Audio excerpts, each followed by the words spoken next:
Assalamualaikum warahmatullahi wabarakatuh. Selamat pagi semuanya. Perkenalkan, nama saya Hani Nur Fitri dari Pendidikan Biologi, Fakultas Keguruan dan Ilmu Pendidikan, Universitas Tanjung Pura. Pada kesempatan kali ini, saya akan membahas mengenai materi struktur dan fungsi sel pada sistem pencernaan, submateri zat makanan yang dibutuhkan oleh tubuh. Setiap hari, kita melakukan berbagai aktivitas. Untuk dapat melakukan berbagai aktivitas tersebut, kita membutuhkan energi. Energi dapat kita peroleh dari makanan yang kita konsumsi. Zat-zat pada makanan yang dibutuhkan oleh tubuh kita berdasarkan jumlah kebutuhannya dibagi menjadi dua, yaitu zat makanan makro dan zat makanan mikro. Zat makanan makro dibutuhkan tubuh dalam jumlah besar, seperti karbohidrat, protein, lemak, dan air.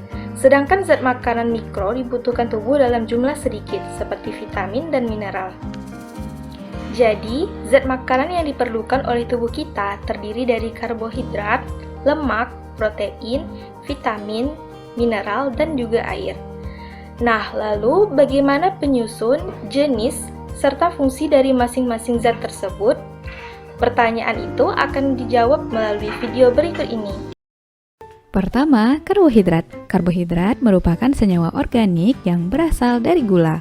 Berdasarkan gugus gula penyusunnya, karbohidrat dibedakan menjadi monosakarida, disakarida, dan polisakarida.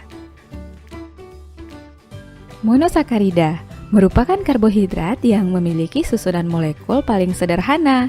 Monosakarida mempunyai rasa yang manis dan mudah larut dalam air. Contohnya glukosa, fruktosa, dan galaktosa. Semua jenis monosakarida ini banyak terdapat pada buah-buahan. Disakarida terdiri atas dua molekul monosakarida memiliki rasa yang manis dan mudah larut dalam air. Contohnya laktosa, sukrosa, dan maltosa. Laktosa terdapat dalam bahan makanan yang berasal dari hewan, misalnya air susu. Sukrosa banyak terdapat dalam gula pasir yang dikonsumsi, dan maltosa terdapat di dalam biji-bijian. Polisakarida merupakan karbohidrat yang memiliki susunan molekul yang kompleks, memiliki rasa manis dan sukar larut dalam air. Contoh polisakarida adalah amilum, glikogen, dan selulosa. Amilum banyak terdapat di dalam umbi-umbian, glikogen dalam otot dan hati hewan, sedangkan selulosa di bagian serat tumbuhan. Di dalam tubuh kita, karbohidrat berfungsi sebagai sumber energi, mengatur proses metabolisme tubuh, menjaga keseimbangan asam dan basa, mencegah konstipasi atau susah buang air besar, membantu penyerapan kalsium, dan sebagai bahan pembentuk sel, jaringan, dan organ tubuh. Zat kedua adalah lemak. Lemak merupakan zat organik hidrofobik yang sukar larut dalam air, tetapi bisa larut dalam pelarut organik seperti eter dan kloroform. Lemak adalah makromolekul, jika dipecah akan menghasilkan 3 molekul asam lemak dan 1 molekul gliserol. Lemak sering disebut juga dengan lipid dan tersusun atas unsur karbon, hidrogen, dan oksigen. Berdasarkan komposisi kimianya, senyawa lemak dibedakan menjadi 3 macam, yaitu lemak sederhana tersusun atas trigliserida, yaitu 1 gliserol dan 3 asam lemak. Contohnya lilin, plastisin, dan minyak. Lemak campuran merupakan gabungan antara lemak dan senyawa bukan lemak seperti protein, fosfat, dan glukosa. Contohnya fosfolipid. Dan derivat lemak merupakan senyawa yang dihasilkan dari proses hidrolisis lipid, misalnya kolesterol, asam lemak, gliserol, dan sterol. Sedangkan berdasarkan ikatan kimianya, asam lemak dibedakan menjadi asam lemak jenuh yang bersifat non-esensial karena dapat disintesis oleh tubuh. Umumnya berwujud padat pada suhu kamar dan banyak terdapat pada daging, keju, susu, dan mentega. Lemak ini berasal dari lemak hewani. Asam lemak tidak jenuh, bersifat esensial karena tidak dapat disintesis oleh tubuh. Umumnya berwujud cair pada suhu kamar, contohnya minyak kedelai, minyak kelapa, minyak goreng, dan lemak ini berasal dari lemak nabati. Bagi tubuh, lemak berfungsi sebagai penghasil energi tertinggi, pelindung tubuh dari pengaruh suhu rendah, pelarut vitamin A, D, E, dan K, pelindung bagi alat tubuh yang lunak, salah satu bahan penyusun membran sel, garam empedu, hormon, vitamin, dan asam kolat di dalam hati, dan sebagai cadangan makanan sehingga tubuh kita bisa menahan rasa lapar. Bisa dimengerti ya? Zat makanan berikutnya adalah protein.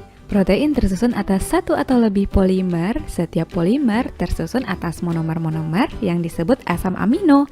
Berbagai jenis asam amino membentuk rantai panjang melalui ikatan peptida dan protein. Asam amino pada protein mengandung unsur nitrogen, hidrogen, oksigen, dan karbon. Asam amino dapat dibedakan menjadi 3 golongan, yaitu asam amino esensial, merupakan asam amino yang tidak dapat disintesis tubuh, jadi diperoleh dari luar tubuh melalui makanan. Contohnya lisin, leusin, isoleusin, metonin, treonin, dan valin. Berikutnya, asam amino semi-esensial hanya dapat dibentuk oleh tubuh dalam kondisi tertentu, sehingga asam amino ini dapat menghemat pemakaian asam amino esensial. Contohnya arginin, histidin, titrosin, sistin, glisin, dan serin. Terakhir, asam amino non-esensial dapat disintesis oleh tubuh dengan bahan baku asam amino lainnya, misalnya asam glutamat, asam aspartat, glutamin, prolin, dan alanin. Berdasarkan fungsinya dalam aktivitas sel, protein dibedakan menjadi protein struktural, merupakan protein yang berfungsi membentuk struktur sel, misalnya protein perifer, dan protein integral yang menyusun membran sel. Protein fungsional adalah protein yang berperan melakukan fungsi-fungsi tertentu dalam sel, misalnya homeostatis, imunitas, metabolisme, dan transport zat. Protein fungsional dapat berupa enzim dan hormon. Bahan makanan yang banyak mengandung protein dapat digolongkan menjadi 2 macam, yaitu protein hewani, merupakan protein yang diperoleh dari hewan seperti telur, ikan, dan daging. Dan protein nabati, protein yang diperoleh dari tumbuhan seperti tempe, tahu, kacang hijau, kacang kedelai, dan sayuran. Protein memiliki fungsi-fungsi berikut: menyediakan energi bagi tubuh, memperbaiki dan memelihara jaringan tubuh, menyintesis zat-zat penting seperti hormon, enzim, antibodi, dan kromosom, mendorong pertumbuhan, pembangunan, dan pemeliharaan struktur tubuh, menyeimbangkan cairan di dalam tubuh, dan berperan dalam sistem buffer atau penyangga pH yang efektif.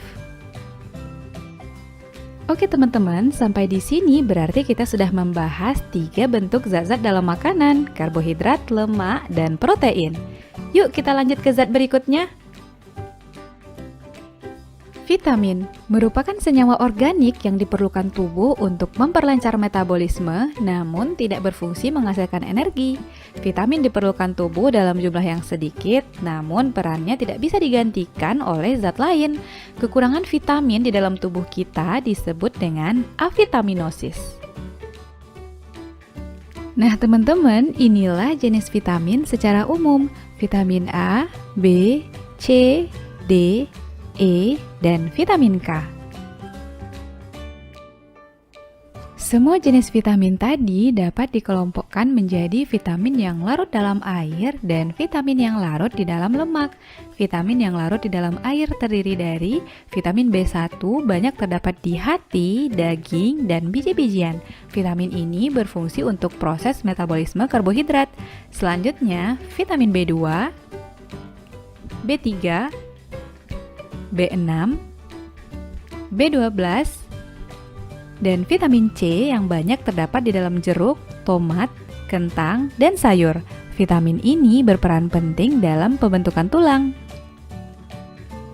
Sedangkan vitamin yang larut dalam lemak berupa vitamin A yang terdapat dalam buah, sayur, susu, dan hati yang berguna untuk kesehatan kulit dan mata.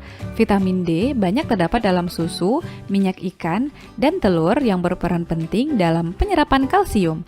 Vitamin E terdapat di dalam daging, sayur, dan biji-bijian berfungsi untuk memelihara kesehatan sel darah merah. Dan vitamin K yang ada pada semua sayuran hijau mendorong produksi aglutinogen pada darah untuk proses pengumpulan darah. Zat makanan berikutnya adalah mineral. Mineral merupakan substansi anorganik yang biasanya ditemukan dalam bentuk ion. Mineral tidak mengalami proses pencernaan karena mineral bersifat mudah larut dalam air sehingga mudah diserap oleh concat usus halus. Mineral dibutuhkan oleh tubuh dalam jumlah yang sedikit, namun jika tubuh kekurangan garam mineral tertentu dapat mengakibatkan penyakit defisiensi. Inilah bentuk-bentuk mineral yang terkandung dalam berbagai makanan. Dan berikut jenis-jenis mineral, sumber, dan fungsinya. Kalsium, fosfor, sulfur, kalium, natrium, magnesium, besi, seng, tembaga, dan mangan.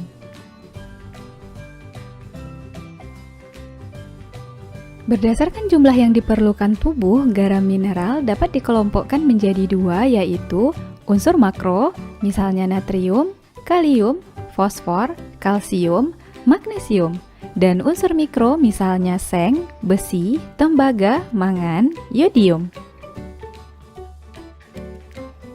Dan zat yang terakhir adalah air. Air sangat dibutuhkan tubuh sebagai pelarut dalam proses metabolisme. Kandungannya sekitar 70% dari berat tubuh. Tubuh kita memerlukan kurang lebih 2,5 liter air setiap harinya untuk mengganti cairan tubuh yang hilang dalam bentuk keringat dan urin. Keseimbangan air dalam tubuh diatur oleh beberapa kelenjar hormon, misalnya kelenjar hipofisis, anak ginjal, dan kelenjar tiroid. Dan kebutuhan air dalam tubuh dapat dipenuhi dari air minum, makanan, buah, dan sayuran. Jika tubuh kita kehilangan cairan secara berlebihan, maka dapat mengakibatkan dehidrasi. Di dalam tubuh kita, air memiliki banyak peranan penting, di antaranya untuk mengatur suhu tubuh, melindungi jaringan dan organ tubuh, membawa oksigen dan nutrisi ke seluruh sel tubuh, mengangkut sisa-sisa metabolisme keluar tubuh, sebagai medium berbagai reaksi kimia di dalam tubuh, dan mengurangi beban kerja ginjal dan hati dengan membuang kotoran keluar dari tubuh. Nah, itulah tadi penjelasan mengenai zat makanan yang dibutuhkan oleh tubuh kita. Sekian penjelasan dari saya, terima kasih. Wassalamualaikum warahmatullahi wabarakatuh. Salam sejahtera.